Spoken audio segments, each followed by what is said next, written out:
It was 9 p.m., New Year's Eve, 2019, and I was on a plane heading straight south from New York City to Bogota, Colombia. Now, when I say it was a clear, beautiful night, you could make out so many stars, you could even make out the Milky Way galaxy. As our plane headed straight south at 38,000 feet, just 300 miles off the coast of Florida. Oh, it was beautiful. The moon was out. You could probably read a book by it, too. Wisp of air was coming out of the air vent, and all was just so peaceful. And then I saw it. It started off as a little glow at first, and then it got a little bigger.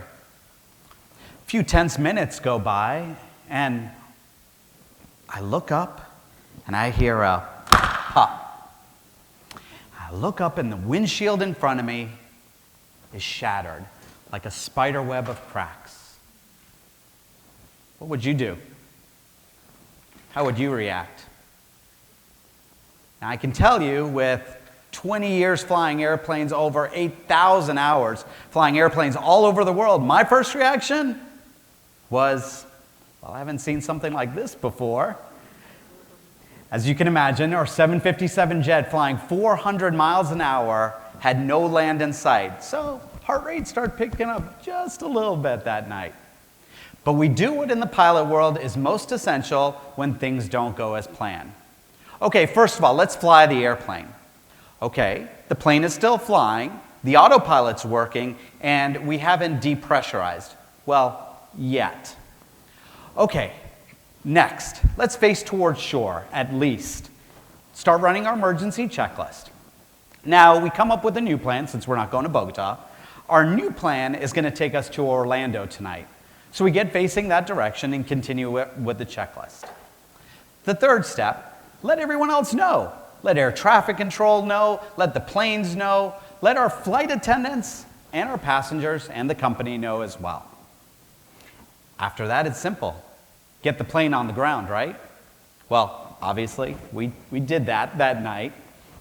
And we were even able to get a new plane within a short amount of time and take off again for Bogota. All without getting a chance to say hi to Mickey.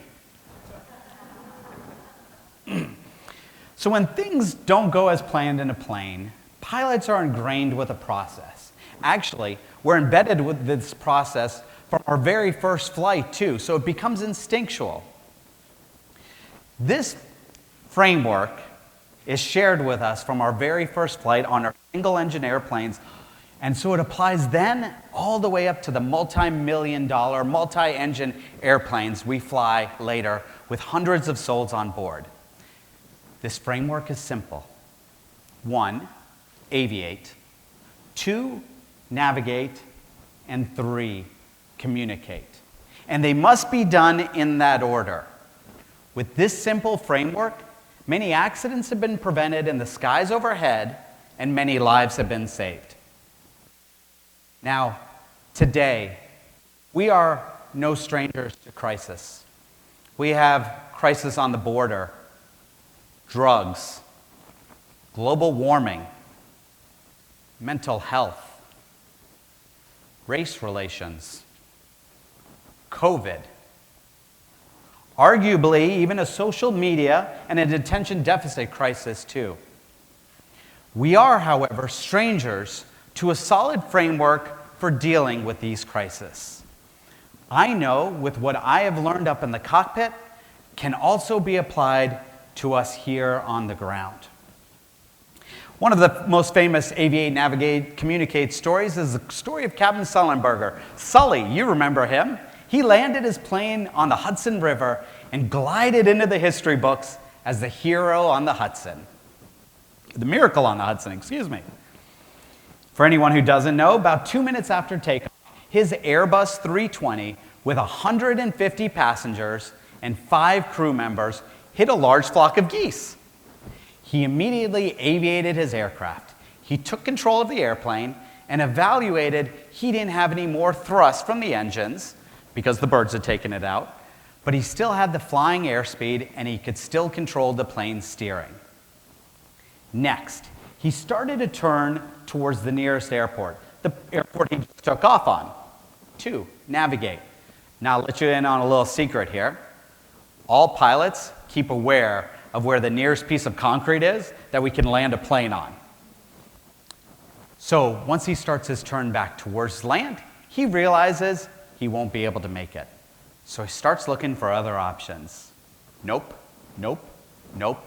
All he can see is the glass of the Hudson River as it passes in front of him. So in an instant, but with years of framework experience behind him, he decides this will have to do. And finally, 3, communicate. Now, in his most critical phase here, he not only tells air traffic control the emergency that's going on, but he also tells his flight attendants and the passengers in the back.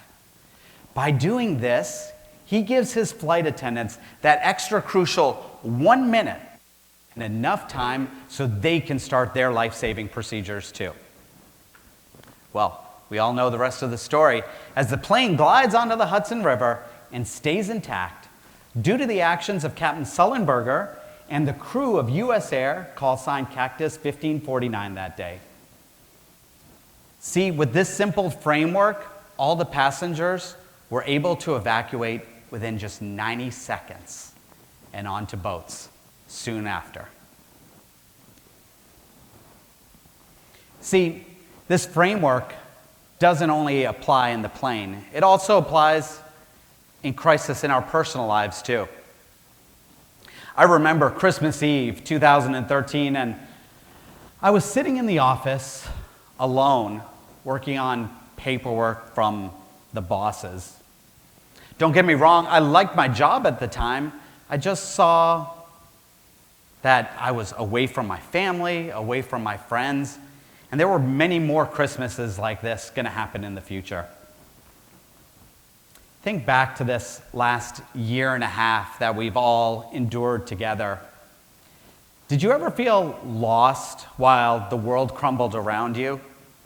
Was your day spent figuring out Zoom and you're on mute and wondering if your company will even be there in the next year?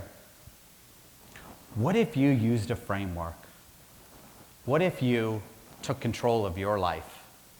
It was that day that I decided to aviate and take control of my life and cut out the distractions and have a new focus. Now in the next phase, I moved to navigate. Now navigate took me about a month. See, we don't have to use this framework instantly. We can spread it out over time. So I took a month deciding where would I live?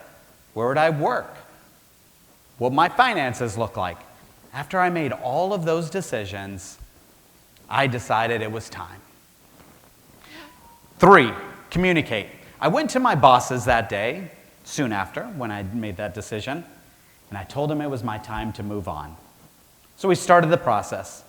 Well, a few months after that, that plan finally came to fruition, and a full year after that, I was able to find and start my dream job of flying for a major airline, flying hundreds of people a day all over the world, just like yourself. Aviate to what's important, navigate and filter out the distractions, and communicate with what's left. So if you find yourself in a crisis, do the following. Aviate, filter out everything. What's important and what's not. Filter out the distractions. Navigate. Get your plane, your project, your business, your life, face the proper direction and start moving. This is also a good time to start thinking about contingencies and writing your path through turbulent times and around bad weather. And 3, communicate. See, sometimes these crises and these projects are so big, you can't do this by yourself. So find your co-pilot. Maybe it's a spouse, a friend, a coworker, a coach. Expand your team and gather people along with you that can help you obtain your goal. Aviate, navigate, communicate. See, daily, millions of people jump on a steel tube of thousands, if not millions of parts, and hurl themselves through the air at over 400 to 500 miles an hour. And daily, you and them Put your trust in strangers you don't know, but who are all committed to the principle of aviate, navigate, communicate.